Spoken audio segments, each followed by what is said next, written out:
평일 오후 5시 5분 색다른 관점과 따뜻한 시선으로 여러분을 찾아갑니다. 전북 CBS 사람과 사람.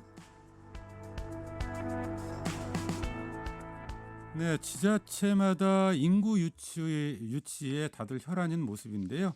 하지만 근시안적으로 지원금 주기 시기에 그치면서 논란이 생기고 있습니다. 할 말을 한다.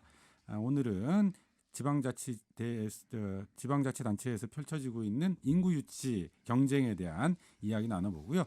그 전에 군산에서 불거진 이주 노동자 문제 먼저 이야기합니다. 익산의 쓴소리 김영근 전 의원, 군산의 정보통 박재만 전 의원 두 분과 함께하죠. 어서 오세요. 안녕하세요. 네, 반갑습니다. 자, 먼저 박재만 전 의원께 지금 군산 계야도 네. 사건 좀 질문 드려봐야 될 것 같아요. 현지 분위기는 좀 어떻던가요?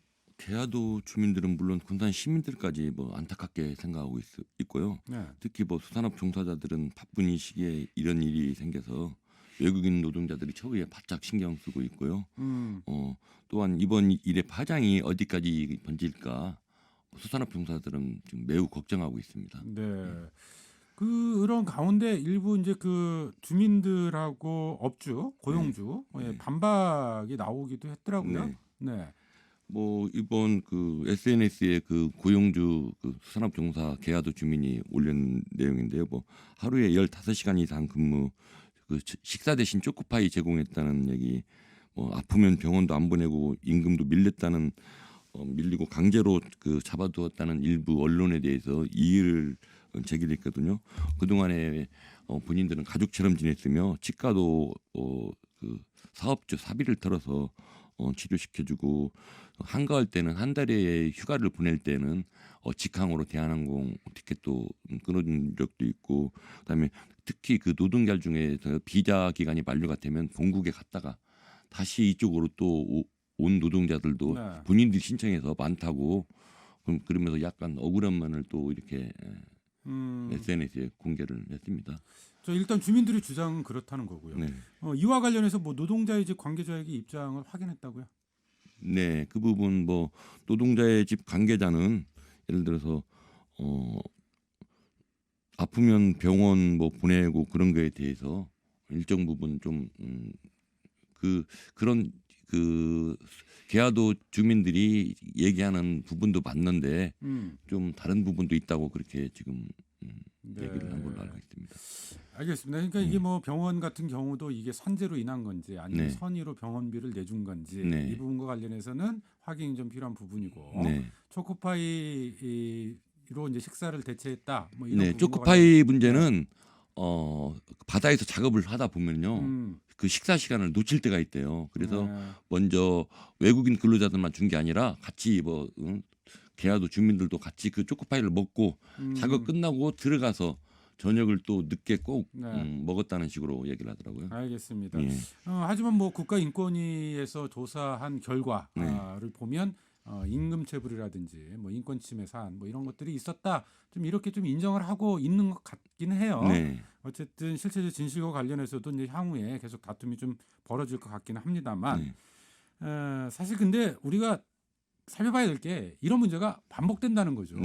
지속적으로 반복되는 현실, 이걸 어떻게 좀 개선할 수 있을까요? 이번 계야도 외국인 노동자 문제는 특정 사업장 대표만을 대상으로 마녀 사냥식 접근을 하는 것보다는 문제가 있는 것을 바로잡고 사실관계를 좀 명확히 해야 된다고 생각합니다.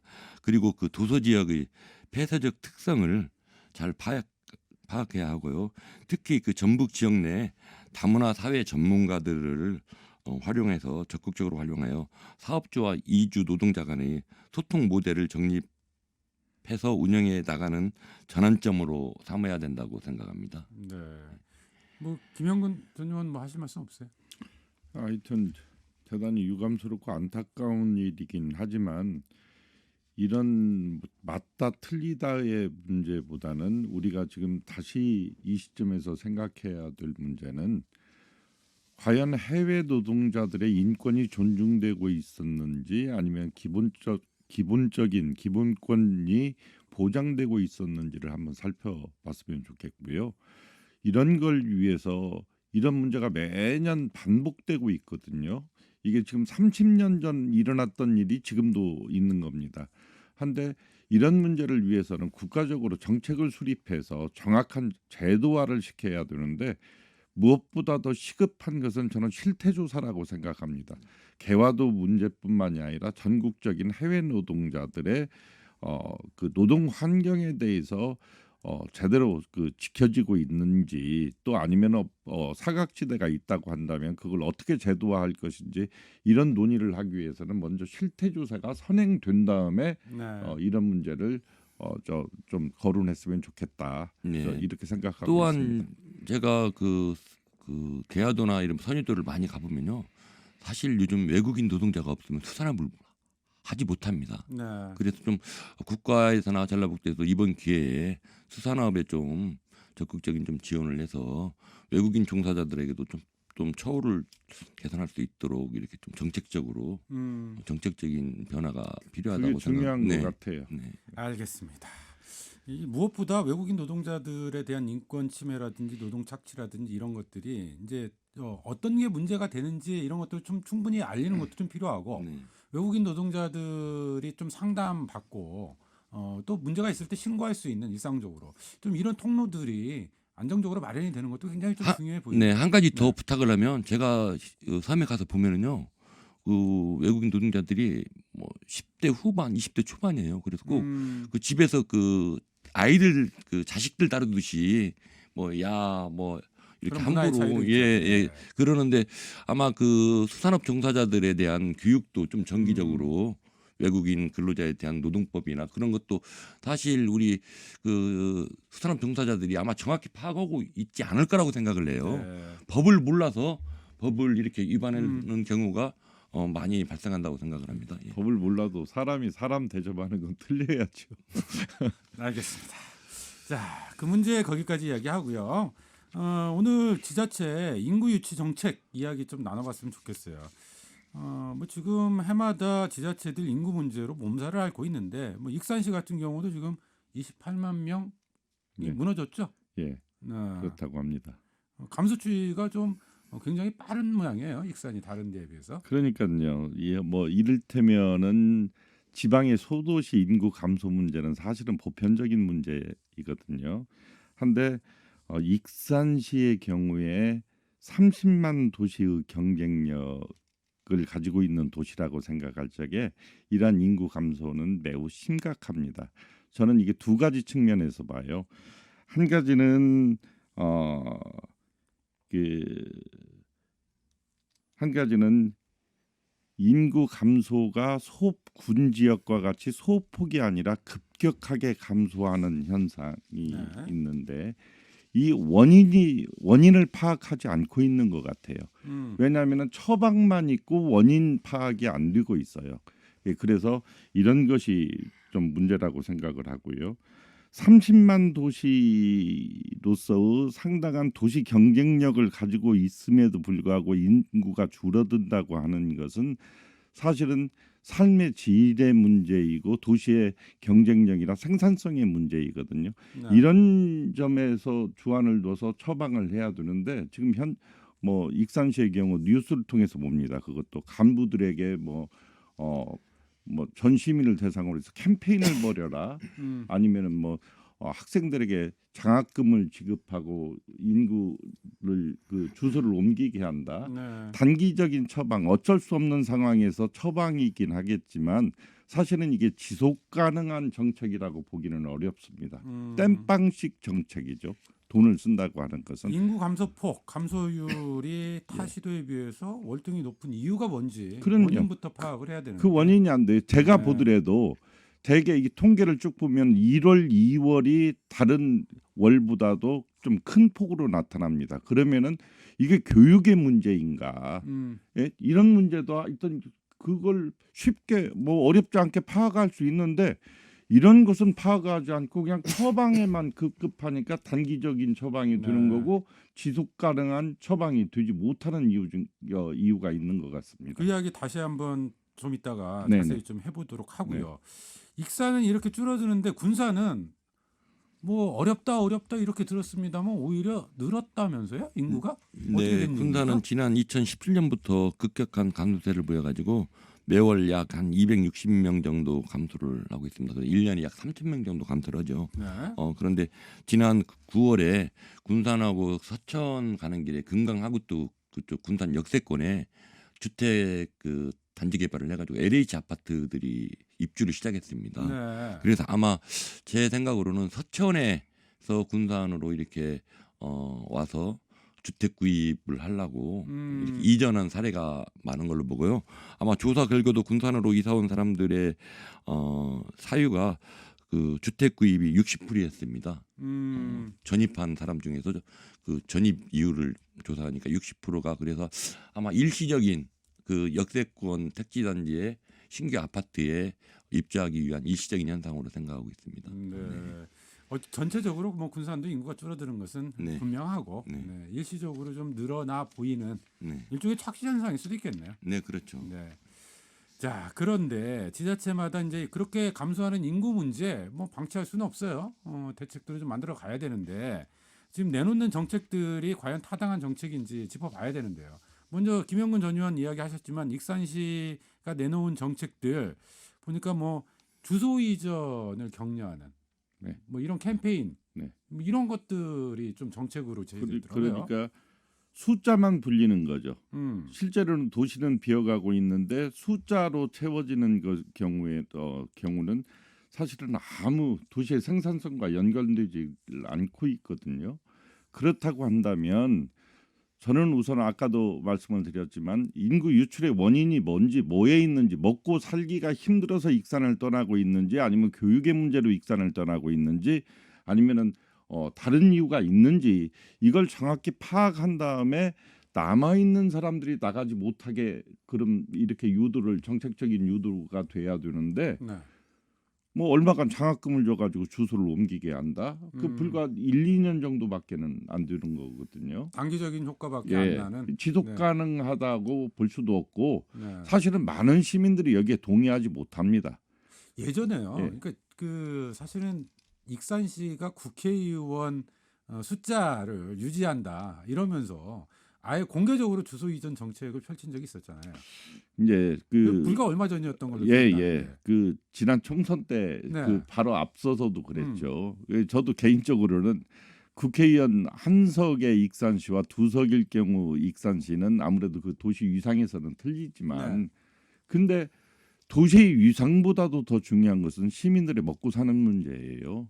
국회의원 한 명 더 뽑자고 숫자적으로 늘린다. 도시는 비어가는데 저는 여기에는 개인적으로 동의하지를 못합니다. 혹시 그때 늘린 인구가 그대로 유지가 되어 있습니까? 유지가 안 되고 있죠. 유지가 안 돼요. 예, 네. 그냥 다 빠져나가죠. 음. 그러니까 이를테면은 뭐 우리 공무원분들은 실질적으로 수고하는 것 같아요. 자기 집안에 가족들이 한 12명으로 돼 있고 뭐 네. 10명 남짓 이렇게 돼 있는 사람들 이런 공무원들은 수고하는데 네. 사실은 정작 이 문제에 대해서 시민들에게 공개하고 시민들의 양해를 구하면서 같이 고민을 해야 될 익산시장이라는 분은 지금 현재 그냥 간부들한테만 종용하고 있는 것 같아요. 아니 근데 이게 예. 주소 이전 정책이라는 게 이거 불법 아니에요? 그러니까 실거주 여부와 무관하게 주민등록법 주소만- 위반이죠. 그렇죠. 예. 주민등록법 위반이잖아요. 예. 그러니까 지금 만약에 지자체가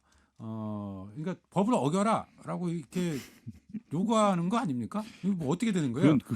네. 그건 오래전부터 그렇게 해왔어요. 네. 공공연하게.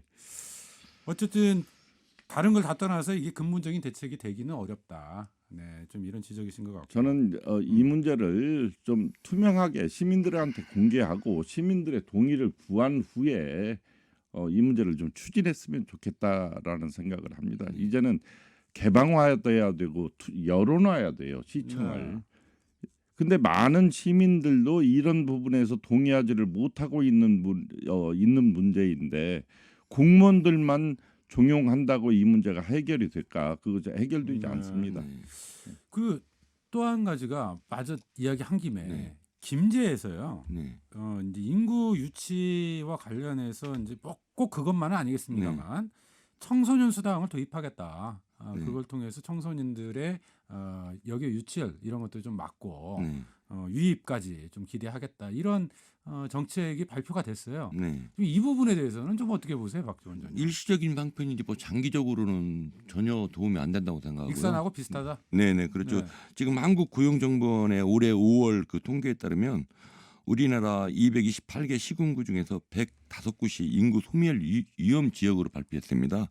그러면 전북은 전주시를 제외하고는 전북 대부분이 다 인구 소멸로 인해서 자치단체가 없어지는 걸로 지금 보고 있는 거죠. 특히 지금 전라북도의 가장 큰 문제는 전주는 인구가 늘어나더라도 뭐 다른 지역에서 오는 게 아니라 뭐 이쪽 완주, 진안 이쪽에서 오는 거고요. 네. 특히 제 지역 군산 같은 경우도 지역의 오피니언 리더들, 교수들, 뭐 전문직 의사들은 사실 군산이 직장인데도 전주에서 생활하는 분들이 많습니다. 네. 그래서 좀 그런 문제로 앞으로 전주 지역을 제외하고는 전라북도 대부분의 지역들이 인구 소멸로서 적절하고 빠른 대책이 필요하지 않나 생각합니다.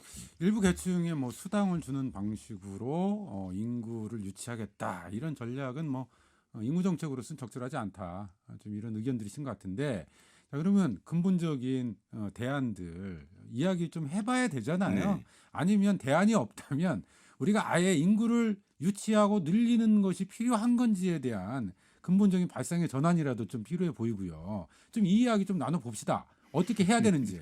자, 김영근 전 의원. 근데 네. 박지원 네. 전 의원. 네. 제가 이제 군산 지역 전문직들 특히 의사나 교수들한테 물어보면요. 왜 집이 전주냐면 그분들 대부분 다 교육 문제를 얘기합니다. 전주가 군산에 비해서 교육열이나 그런 것들이 조건이 굉장히 좋기 때문에 어쩔 수 없이 이렇게 뭐 와이프 등살에 못 이겨서 전주에 산다는 그런 내용들이 있고 네. 가장 중요한 건 저는 교육은 두 번째고 일자리라고 생각합니다. 네. 좀 그동안에 우리 전라북도나 다른 데도 마찬가지지만 대기업 중심의 일자리에서 좀 탈피를 해서 이제는 좀 안정적인 예를 들어서 뭐 관광이나 문화산업들 그런 일자리를 좀 만들어서 인구들이 빠져나가지 않고 네. 다시 이 전라북도 내에서 이렇게 뭐 오고 가는 게 아니라 음. 경기도나 다른 지역서 전북으로 넘어오는 인구 유입 정책이 절실하다고 생각합니다. 아니 근데 그 일자리 만들기가 어렵다는 거 아니에요? 아니요. 네. 지금 예를 들어 지금 여수 같은 경우는 인구가 늘어나고 있어요. 왜 관광이거든요. 관광. 네, 바다 관광으로 인해서 호텔이 계속 늘어나고 리조트가 늘어나고 하니까 여수는 인구가 지금 지금 인구 늘어나는 데가 여수, 서산 이런 데는 굉장히 지금 인구가 감소하지 않고 늘어나고 있거든요. 그건 다 여수도 마찬가지로 바다를 그 상대로 한 관광 산업이 활성화돼 가지고 관광 일자리가 많이 생기는 거죠. 안정적인 네. 일자리. 리조트를 지으면 몇백 개 일자리가 생기고 예를 들어서 뭐 자영업도 늘어나고 서산도 그 바다를 이용한 그런 네. 산업들을 많이 해서 그래서 저는 좀 군산도 앞으로 좀 바다와 관련된 이런 관광과 관련된 안정된 양질의 일자리가 충분히 가능하다고 생각합니다. 네. 제조업 공장 유치에만 네. 올인할 게 아니고 이 새로운 성장 동력 이런 것들을 네. 찾는 것이 일자리를 늘리는 방법이다. 자, 뭐 우리 김영근 전 의원은 네. 저는 그래요. 편안하고 안전한 도시, 일자리가 있으면서 쉼이 있는 도시를 지향해야 된다. 이걸 어떻게 할 것인가는 저는 공공기관에서 정할 게 아니라 문을 열어서 시민들의 목소리를 들어야 된다라고 생각을 해요. 그래서 군 지역이나 시 지역이나 공이 시 살림살이와 운영은 이를테면 공직자들한테 맡겼지만 그 운영 면에서는 시민들의 목소리를 열어놓고 들어서 도시의 정체성의 가닥을 잡아가야 된다라고 생각을 해요. 네. 그러니까 일방적인 지시나 시행 그 정책을 시행하겠다고가 아니라 그 정책이 만들어지기까지의 시민들 목소리가 많이 투입돼야 된다는 얘기죠. 그렇다고 한다면 시민들도 함께 어떤 그 공동체로서 저는 역할을 할 것이라고 생각을 합니다. 혹시 그와 관련해서 참고할 만한 사례 같은 게 좀 있을까요? 좀 이렇게 시민들의 동의를 구하는 방법. 그러니까 공무원들이 탁상머리에 물론 현장에도 가시겠지만 좀 그렇게 일방적으로 정책 위반해서 집행하는 방식이 아니고 시민들과 함께 만들어가는 그런 그 도시의 방향, 인구 정책 이런 것들을 만드는 뭐 그런 사례랄까요? 뭐 좀 참고할 만한 뭐 이런 거 한번 해봤으면 네, 좋겠다. 지금 제가 네. 알기로는 헝가리에서요. 헝가리는 저희보다 더 좀 경제적으로 좀 안 좋은 나라인데 그 나라에서는 결혼을 하면 이렇게 지원을 해요. 몇천만 원. 그래서 임대를 해주고 정부에서 그리고 아이 하나를 낳으면 그래서 이자를 감면해주고 둘을 낳으면 50% 감면해주고 셋을 낳으면 100% 감면해주고 넷을 낳으면 소득세 같은 거를 감면해주고 좀 그런 정책도 네. 그래서 지역에서 필요한 것 같고 저는 또 개인적으로 인구 정책보다는 군산이나 김제 부안 쪽 관련된 일인데 좀 장기적으로 우리 그 새만금 관련된 3개 시도는 좀 합쳐서 네. 좀 이렇게 인구도 늘어나고 경제적으로 그만큼 경제적 활동이 활발해지니까 그런 방법도 좋은 방법이라고 생각합니다. 예. 네. 이게 그 각 지방자치 단체마다 각 특색이 있겠지만 네. 사실은 저는 완주의 사례를 뭐 다른 지역도 잘하는 지역이 많이 있지만 완주에서 마을 살리기 그 사업이랄지 아니면 농촌 농업 노컬 푸드 같은 네. 것은 관청에서 추진을 하고 있지만 많은 그 주민들을 참여시켜서 같이 성장하고 있거든요. 저는 이런 사례는 매우 좋은 사례라고 생각을 합니다. 네. 그래서 이제는 관청에서 일방적인 정책 시행 이거 그다지 성공률이 적습니다. 예, 그래서 앞으로 지향해야 될 그런 정책, 인구 늘리기 정책, 마을 안정 정책, 지역 안정 정책은 저는 시민들의 참여, 주민들의 참여가 대단히 그 중요한 요소이다라고 네. 생각을 하고 있습니다. 전주시에서 다울마당 운영하잖아요. 네. 좀 이런 모델은 좀 어떻게 평가하세요? 전주시 정책은 제가 잘 오로지 익산 정책만 관심이 있으신가요? 네, 알겠습니다. 할 말을 한다. 오늘은 뭐 인구 감소에 따른 지방 소멸 위기를 겪고 있는 지역의 이야기. 지자체라고 해서 이 문제 뭐 그대로 방치할 수는 없는 거고요. 어떻게든 정책들, 대안들 만들어야 될 텐데 사실은 근본적인 발상 전환, 구조적인 원인 분석 이런 것들이 선행돼야 되는 거 아니냐? 좀 이런 지적들이신 것 같아요. 거기에 더한다면 좀 이런 정책들을 만들어가는 과정 속에서 시민과 함께할 수 있는 그런 열린 자세 이런 것들을 좀 주문해 주신 것 같습니다. 익산의 쓴소리 김영근 전 의원, 군산정보통 박재만 전 의원과 함께했습니다. 두 분 오늘 말씀 고맙습니다. 네, 감사합니다. 감사합니다.